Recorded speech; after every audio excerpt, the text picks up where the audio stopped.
So welcome, my name's Tamsin, I'm a physiotherapist and I also work as an advanced practitioner, which basically means we assess and work with you to understand your symptoms, but also to find management strategies and lifestyle options that can really influence our symptoms so we can take back into control of our symptoms and get back to doing the activities that we'd like to do. So what we're going to explore today is some tips and advice. So firstly, the key things we're going to go through today are what kind of things can influence our back pain, what kind of myths are out there of should and shouldn't we do about managing our symptoms. Also, some of the key things we want to explore today are some tips and advice that we can start doing which can make a big difference to getting us back on track and getting us moving. We're also going to give you some evidence-based information about suggested exercises to promote movement in our joints, which is really helpful to manage back pain, but also maintaining our muscle function. So hopefully the information is useful for you today to start to apply little and often. So what is the back? What's it made up of? So firstly, let's start with the bones in the back. They're lovely and strong, and they're lovely and mobile. They're called vertebral bodies. They're the backbones. It's really important to be able to keep them moving and keeping what we call the olive oil in our joints to move. Otherwise, that can cause some symptoms like stiffness. Now, but in between our backbones, you've probably heard of our discs, okay? These are also really strong structures, and they absorb stress and loads, and we're applying different stress throughout the day. Things like when we turn, there's rotational stress. When we lift, we absorb stress through our body, okay?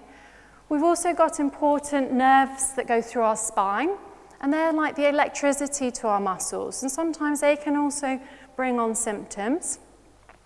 And those symptoms can be really variable. You may have had symptoms like that, such as pins and needles, numbness, deadening feelings, and that's to do with the nervous system, okay? Now, the other the scaffolding around the back is our muscles. The muscle groups around our abdominals, so kind of corset-like muscles that are really important to support the stresses and strains that go through the backbones and also our discs. We've also got important muscles around our hips that can help us function getting out of a chair. And unfortunately, what can happen with back pain, these muscles sometimes can get weaker, they can get deconditioned, and they can lose that kind of what we call muscle memory. So really, there's a lot of importance about rebuilding that muscle memory, getting those muscles fitter and getting stronger. And little bit by little bit, tasks can become a little bit easier, and you can control what we call some of these flare-ups with our back. And as I said, these structures are really strong, so it's quite difficult to damage some of these structures in our back. Let's have a little bit of closer look. Can we subcategorize back pain? There's probably two main categories. So firstly, we've got the specific pathologies. That might be a nerve injury. It could be a fracture, which may be related to certain conditions such as osteoporosis, osteopenia, if you've got a thinner density in your bones, or trauma. Those kind of things would influence kind of a fracture in our bones. Other kind of main groups are significant conditions such as cancer. There's a higher risk rate of getting cancer in our bones if you've had a previous history of cancer before, potentially elsewhere, for example, a primary such as breast cancer. And certainly as a clinician, we monitor and evaluate these symptoms to make sure that you're getting appropriate investigations to find out whether these are relevant to you or not. Cauda syndromes relates to some of the nervous system that comes down our column. And what can happen, which is extremely rare, a few in a few thousand, where the nervous system gets squashed. Now, if that affects the nerves, that can affect the electricity to some of the main muscles around our bladder and our bowel, and you can get symptoms where you get changes in going to the toilet. Again, it's extremely rare, and there's lots of information on the Sussex MSK website. Now, the other subcategory of back pain is the non-specific area. It's probably the majority, 85%. Most of us will get back pain at some time in our life, and sometimes those structures can cause us symptoms like the muscles and the joints that can get stiff and can cause pain. But the good news is sometimes those symptoms can be short duration and they will settle with the right advice and the right management. And sometimes they can be a bit slower due to other factors, so our lifestyle can have an impact on our symptoms. Okay, so if we're feeling a bit stressed or lowing down, that can also influence our mood and our exercise and our back. So all of these things can have an impact into our back. Now, certainly some things that can change and influence our flare-ups are a change in activity or lifestyle. So if you change job and you become a little bit less active, perhaps a little bit more sitting for a long period of time, that might put a different demand on our body. So changing a strategy, perhaps taking regular rests and regular breaks, moving position is helpful. Maybe thinking about your posture, okay? Has everyone got one of the back books in your packs? It'd be a good opportunity to grab that out. There's a good section there about posture, and it gives you some good tips about thinking in the car and also in the office about your head posture, your middle back posture, and sometimes little changes, little and often, really can take those stresses and strains of our backs and make a big difference. It's on page 12, sort of thinking about your posture alignment, okay? Typically, the research shows good hip and knee at 90 degrees, okay? And then a small curvature in the lower spine, okay? But certainly if we're perched too far forwards, that can overwork some of our muscles. So sometimes resting and relaxing back in the chair is helpful. So let's think about, well, how do we diagnose our back pain and what can we do? There's a lot of myths out there saying, do I need a scan to find out what's wrong? So we know that if we take a typical 20 to 30-year-old, about 40% will start to have natural changes on our discs, what we call slightly degenerative changes of our discs, and that's quite normal and natural process. Just like the exterior of us, our hairs can go grey, that's a normal aging process. And it doesn't always mean that sometimes on a scan when we find degenerative changes, that's going to cause symptoms. So we know a lot of people with these findings on scans actually have no pain. So there's a lot of proportion of people with no back pain that on a scan, it will show that they've got degenerative changes on their backs. It's quite an interesting fact that it doesn't always mean that the scan will kind of relate to your symptoms. So we've got to correlate the symptoms to the scan to make them relevant and useful. And with certain conditions, scans can be particularly useful. If you're finding out that you're getting constant numbness, constant weakness in your leg, then perhaps maybe a structure has progressed or has changed and is pushing on a nerve, and then perhaps a scan may be useful. But however, typically we don't always scan everyone because we can manage some of these symptoms, and it's very, very rare to see structural damage on a back unless the other things we mentioned before, such as things like fractures or trauma, may have had an influence. So how else can we assess our backs? We can self-assess our backs, and a professional and a clinician can assess our backs. So movement is really helpful to identify if there's any changes in those structures, our muscles and our joints. So Ali's going to go through some movements of the back, and some of the kind of key things you could just do as your daily lifestyle is just go through the movement. So either in the chair, perhaps copy Ali as well, so you can assess how is your back feeling today. So just a typical bending forwards. So the key thing to begin with is to get your weight distributed evenly between your feet, so you're nice and stable. And then all we're going to do is just gently put your hands on the front of your legs and just bend down as far as you can go. And then gradually come back up. So I'll show you on the side view as well. So just gradually bend forward as far as you can go, and then come back up. Now when you bend forward, you may well feel some stretching down the back of your legs or across your lower back. That's quite normal. The key thing really is not to try and force yourself too far forwards. Only go as far as feels comfortable, and then gradually come back up. So again, starting with a nice stable base of support, you're going to do some sideways movements.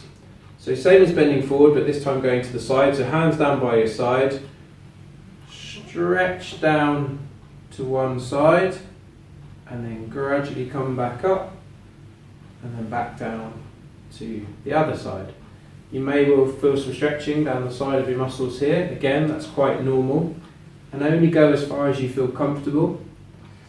If you find that you're a bit unsteady in this position, you can always use a chair to support yourself whilst you do that movement, just to make it that little bit easier. And lastly, we're just going to do some movement backwards. So we're going to get you to put your hands on the back of your hips like this for support, just because when we're bending it back in this position, it can often put you off balance. And then what we're going to gradually do is just lean backwards as far as you can from your hips, and then return to the starting position. Again, only go as far as feels comfortable. You may well feel a slight pinching or tightening at the bottom of your lower back. That's quite normal during this movement. So with those movements, you might identify, let's say, for example, if you've got left-sided back pain and you assess your movement, you go to the left, it's sore, ouch, it feels a bit stiff and painful. Perhaps just focus on some of the other movements that are really helpful, so going to the right side, or Ali said, just going forwards or backwards, just to kind of maintain that movement. But sometimes, just being aware if an area is a little bit tighter or stiffer, starting to get that area moving can help your symptoms. So don't be scared not to move that area. Also, other kinds of assessments you can go through is how strong are your legs, okay? How strong are some of those muscles? So just doing some simple getting up out of the chair a few times. How difficult is that? Is it, 80% effort needed, or is it a breeze in the park, 30 or 40%? And it's amazing how quick we can start to lose our strength in our legs when we've got pain, and pain in the back or pain in the legs. So keeping those key muscle groups is really important. To keep things going. So general fitness and general health, there are lots of different tests out there. There are some simple ones we can all do ourselves. Sometimes just even kind of walking to and from the shops or the bus stop, do you get out of breath, Is that respiratory system not getting enough work out just to kind of get the airways going, the movement? And our fitness levels improves our muscle function and our joint function, okay?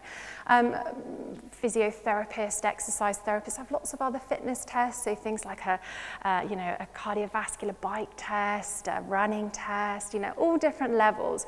But they're really good, what we call kind of markers to kind of maintain or improve. And it really helps with what we call goal setting to take control of our fitness. And also managing and monitoring our weight is important for management of back pain. This will keep those muscles working optimally. So certainly just either thinking about our clothing, does it feel a little bit tighter than normal? Have things changed? So just being aware of lifestyle factors can really allow our fitness and our back to work at its best capability to make sure everything's moving. So we have talked mainly about the physical components that we can assess and monitor. There are also non-physical things that can influence our symptoms, how we feel, our attitudes and our beliefs, okay? It's very normal when you're in pain to start to feel a little bit low. You start to withdraw from some of the exercises you normally do. You're not getting your endorphins moving when you're exercising. So really being mindful, do you feel that you're starting to get a little bit more low in mood? Getting that social interaction with friends, being accountable for doing maybe small tasks can really have an impact, and it's really motivating to keep you moving and keep you going, okay? A big thing is we all, to a relative level, have an element of stress in our lives, and that can be, due to a variety of things, due to health needs, financial needs, social needs, all those kind of things. So anything you can kind of do to have that positive outlook, positive attitude, so things like motivational encouragement or mindfulness, relaxation, all has a part to play in our mental and physical function. Okay, if we're less tense, the muscles move better. So there's a correlation between our moods and our physical element, okay? So really looking at that whole set is really, really important. And goal setting. And I'm going to do an exciting challenge with everyone today and Ali about some goal setting. And I'm going to set some goals today and get our personal best going in a minute. let's just finally explore a few more myths out there about back pain. Has anyone heard about pain equals damage? Anyone think pain equals damage? Yeah. So this is quite difficult one because it's quite challenging to damage our structures in our back. Our backbones are really strong, and unless you've got certain conditions like osteoporosis or trauma and had a fracture, it's really quite difficult to damage our backbones in our back. They're really strong structures, so we need to use them, we need to move them, okay? Now, symptoms are there for a reason. They're there to guide us, to know us what movements we prefer, how much movement we should do, okay? So we know that movement is useful. In a long, long time ago, the evidence said bed rest. Okay, stay in bed for 3-4 days, rest. Now, if we stayed there and didn't move, we're going to lose that strength, we're going to lose that movement, and that's not going to help pain, and that can exacerbate some of our pain. So pain doesn't equal damage. But if we think pain equals damage, we get fearful. I shouldn't do that, I shouldn't move. And then we don't move. So our beliefs and our attitudes, again, will influence what we're going to do. Okay, so pain doesn't always equal damage. It might just be a little bit of a sign that perhaps you've overdone it or underdone it, that change in activity level. So hopefully we can break that myth today that pain doesn't equal damage. So as a therapist, it's sad to hear that people may think, but it is, people can think that moving our back pain will make it worse, okay? It's the opposite. If we don't move, that's probably not going to help us. Certainly if our body feels certain movements might be sore or more symptomatic, maybe that's an indication today that movement's not particularly good. However, there are lots of other movements our back can move, as Ali demonstrated, side movements, forward movements, turning movements. So gently introducing those movements. It's what we say slowly and gradually progressive. So start off small and slowly build up. Just a bit like if you wanted to train for a marathon, you wouldn't go out and run 26 miles. You've got to do a little bit, half a mile, then maybe a mile. And it's the same with the movement of your back. Slowly build up, a little bit more each day will get easier and easier. So finding your tolerance level is important, and finding exercises you enjoy is also really important. That's a good thing as well. So this is one that the Chartered Society of Physiotherapists really does want to improve on. A lot of people think perhaps weight training is not good for our backs, okay? Well, we need to kind of challenge the stress and the weight through our backbones to work. Bones like the strain and stress through them. It's healthy, it gives you bone health, but also muscle function. So actually doing some weight training is really important. Now this is where everyone can join in, active participation and getting involved. So Ali is going to take a seat on a chair, okay, and we're going to do a bit of strength training, okay, so a bit of weight training. We're going to all do in a minute a simple sit to stand. Let us show you the technique. So Ali's going to stand up, okay, and then back down, okay? So it's a nice, slow, steady movement. Up we go, and then back down, okay? Now, if you feel that your muscle strength isn't as good in your legs, you could use your hands as a modification, okay? So if you want to all join us today, this is for you and your backs, please have a go, even if it's 1 or 2.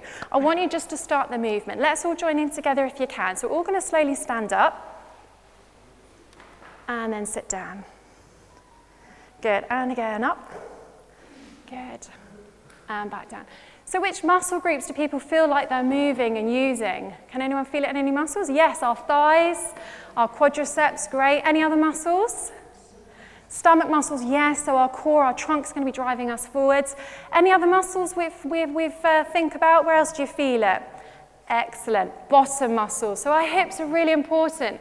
Getting your hips strong will help your walking, help your sitting. Now, what we're going to do is one concept to help our weight training or strength training is called setting a goal. And today we're going to set a personal best for you. And today's challenge is going to be a 30-second challenge, okay? You work at your own pace, but you're going to count how many times with Ali you can stand up, sit down, stand up, sit down in 30 seconds, okay? And remember your number in your head. Work at your own pace. It's not a competition, just set your own goal. So I'll count you in under 3, and you're going to do as many as you can at your own pace, okay? If you feel sore, you can take a rest, okay? So 3, 2, 1, off we go. Great. Excellent. So leaning forward, working through the hips. Good. Slowly control. Good. Nice quiet movement here because I'm not seeing any thumping down, so we're really using these muscles. Good. We've got another 10 seconds. We're over halfway. Good. 3, 2, 1, and stop. Good. Okay. Did 30 seconds feel like a long time? Yeah. Yes? No? It'll be different from everyone. Yes? Okay. So it's amazing how 30 seconds can feel quite challenging just by challenging those muscles in a different way. If you found it too easy, what we're going to do is all you need is some simple water bottles, anything you've got at home, you don't have fancy equipment, bottles, okay? So what can we do then? We can just hold them. So Ali's just going to demonstrate making it a little bit more challenging, okay? So off we go. And then back. The further away they are from your body, the more challenging it is, the closer obviously it is, the easier. So maybe start with bringing them into your chest. And then if that starts to get quite easy, start to extend that a little further. Or even bring it down to the side. Go on, like this. So just listen to your body if your knees feel sore. Perhaps you just want to change your foot position. You could do the same exercise, 1 foot forwards, 1 foot back, okay? But some of the key benefits when you're doing that is that it's a motivation. It's something to focus on, to distract you from pain sometimes, okay? And maintenance. So actually, if you did this for the next 6 to 8 weeks and you kept at the same level, that's a good achievement, okay? It's much better than you did yesterday when you didn't maybe do any. So little and often building it up is really important. So either modify the exercise, make it harder, make it easier, add in some rest, okay? So at the back of the book, okay, this is like your little homework study book, there's a notes page. If you want to, jot down your personal best for your sit to stand. If you found it easy, when you go home and you want to be accountable to it, maybe make it a little bit harder. Add in your bottles of water like Ali today. So next exercise, which is also really good for back pain, let's break these myths, okay? Strength training and weight training is really good for us. So lunges, okay? So Ali's going to demonstrate a lunge. Let's have a look at his form. Let's have a look at his technique. No pressure.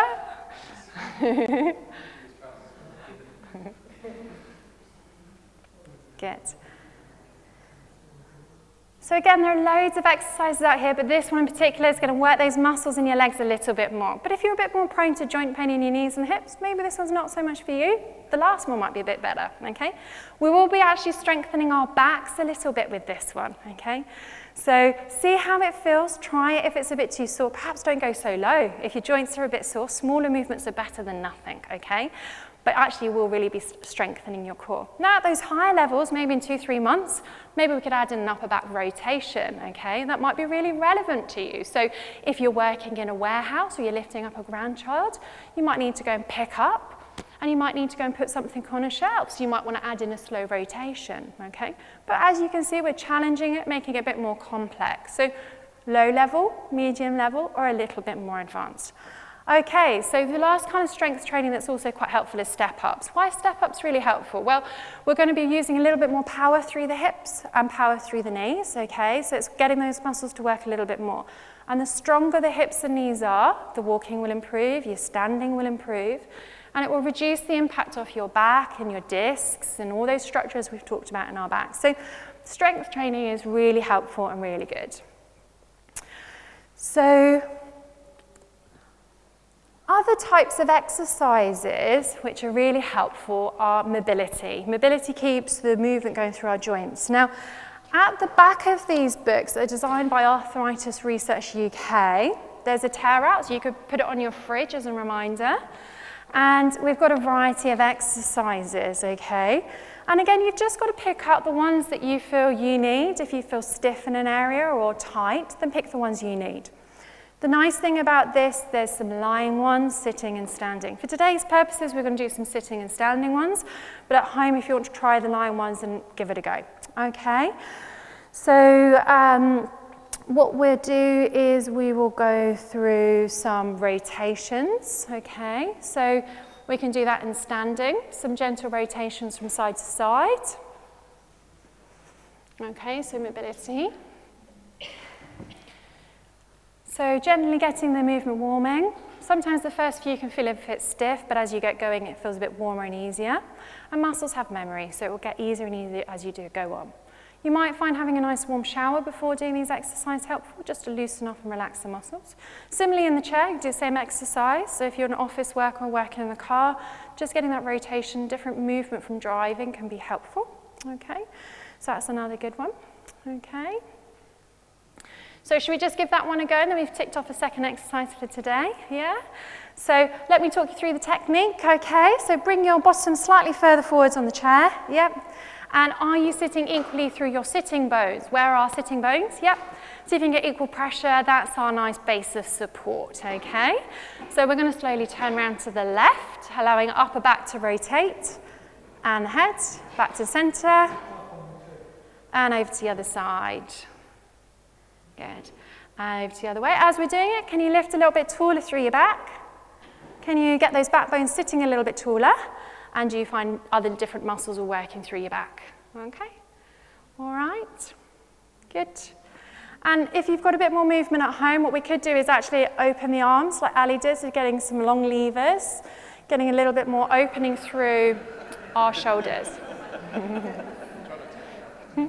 Now, also shoulders are really important for upper back pain. They can get a bit tight, so we can do a little bit of stretch through the shoulders.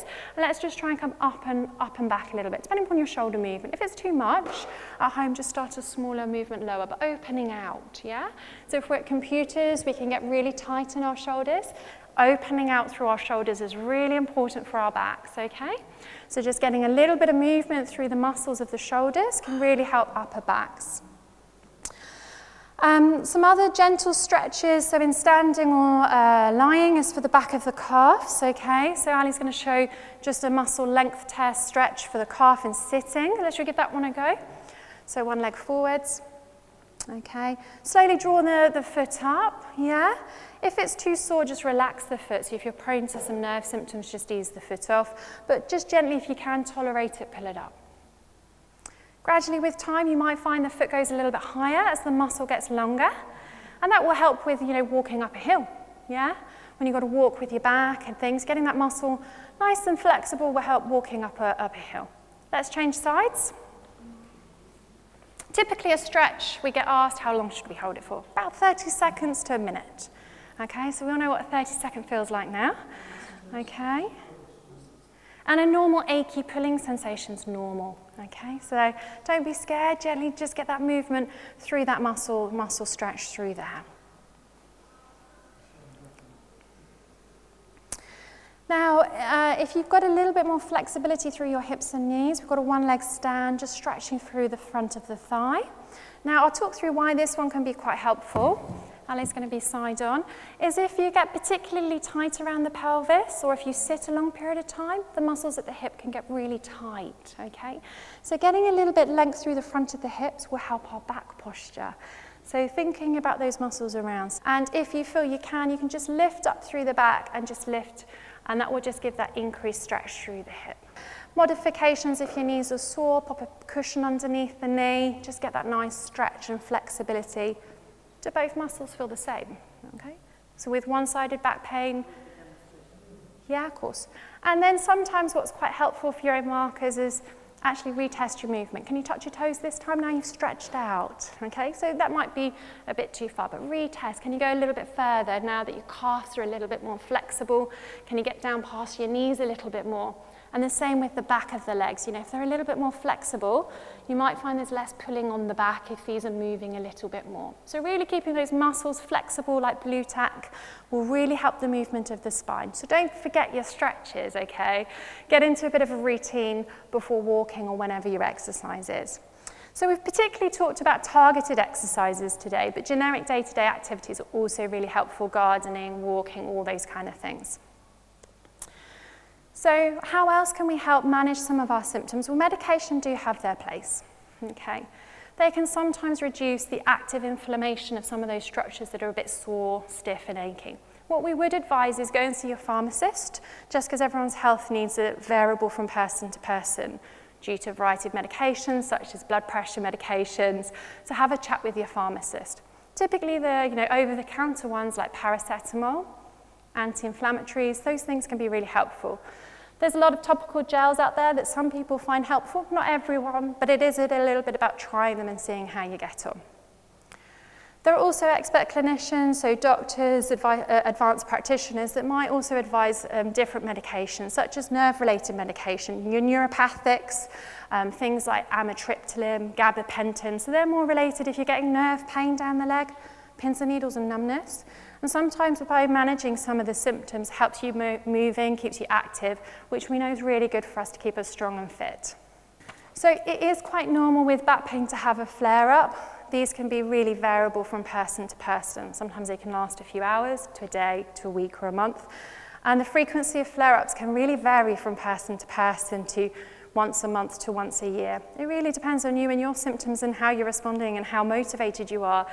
You know, there's a high likelihood to have more flare-ups if you're not as active, if you're getting tighter, if you're not moving and not keeping mobile. So definitely taking action, starting to do a little bit at a time, will reduce your flare-up frequency, okay? And using those strategies we've explored today of perhaps medication, exercises, stretches, and also pacing your activities, so you're not overdoing it. So see how you respond to your exercises, whether your back feels a little bit better. Now, unfortunately, if flare-ups feel different or a little bit more severe in nature, then that's where clinicians and practitioners can really support and advise you. They can do different tests to test your nerves, and they can look at the function in your nerves and your power. Now, there are certain different conditions which are high risk for a certain population group, and particularly stenosis. Stenosis is a little bit more common in people of the age of over 70, and what that happens is the canal in our spine narrows, and as the canal narrows, okay, it can compress and squash on some of the nervous system, which can change the power and function in our legs. Now, on a worst case scenario, if that affects your function and your mobility, you're getting constant pain, and nothing's really influencing that, so medication or advice, then surgical has its place to prevent any deterioration of your function, your mobility. But as I said, this isn't for everyone. This is just a small proportion of the population. Also, other things, certain conditions such as cord compression, so when the cord is being squashed or compressed, okay? And again, this is really rare, and this can be due to a variety of reasons. It could be a compression that something's pushing against it, such as a disc, or on a worst case scenario, if there was something invading our backs like cancer and pushing into our backbones, then surgical options are the better ones. And certainly, quadriguina type symptoms are an urgent surgical management, because if our spinal column are being compressed and affecting the power in our nerves to our bladder and bowel, then that needs to be released. The pressure needs to be taken off our backs for a procedure to have a good outcome, to prevent us being things like catheterized and things like that. So those kind of procedures would be more targeted to surgery, but the majority of people don't need surgery for their backs, which is good news. And on now the last type of condition is sciatica. So for example, if the nerve is getting compressed on a regular basis and affecting the power in one leg, our leg is giving out and we're falling and it's having a big impact on our function, or really affecting the quality of our sleep, we're waking up more regularly, then the evidence does show that potentially surgical options may be the better option to free up that space where that nerve is getting compressed. Quadriguina syndrome is to do with the nervous system in the back being squashed and compressed. So right at the bottom of the base of the spine, the nerves come into like a horse's tail, and that's related to a quadriguina, iguana being a horse's tail. And those nerve bundles supply our bladder and our bowel, so around our pelvis. And if those nerves are squashed, then that can have a real big impact in going to the toilet and power around the pelvis. So that definitely does need urgent medical attention, okay? So that will affect the sensation around our front and back passage and our pelvis. So in summary, let me just recap on some of the top tips. Painkillers do have their place little and often. We're not encouraging long-term use, but little and often now and again with exercise and movement to keep you moving and mobile. You have lots of benefits for your mood, your physical and your well-being to take back control of your pain. Okay, pacing your activities little and often, writing down your personal best is a really helpful one to gauge how much exercise you should do little and often. And sometimes when we push it a little bit more, that can introduce a flare-up. So don't get scared. Next time, take a longer break or make the exercise a little bit easier. We know movement is helpful for our backs. Keeping the back oiled and moving helps the nutrition of the backbones. It also helps the strength around the key muscle groups of our backs, which makes us fitter and stronger to do the day-to-day activities and hobbies we really enjoy. So we're more in control of our symptoms than the symptoms controlling our lifestyle. So slowly resuming back into normal activity is really helpful. The stronger you are, the fitter you'll feel, and the less those flare-ups will come. So if you feel that today we haven't answered any questions, do come and grab us at the end and we'll answer them on a one-to-one basis. Similarly, if you like electronic use, there's lots of websites and resource manuals. So the Sussex MSK Partnership East has some links about back pain, so do go on there as a good starting point, and these are the recommendable sources. There are also some other videos looking at a more in-depth level about pain, so understanding pain instead of 5.5 minutes, so exploring some of the pain science behind it and pain behaviour. The arthritis books we've given you today are really helpful for understanding which exercise should you start with and goal setting, as well as some of the CSP myth-busting myths about trying to keep moving, pacing your activity are really helpful.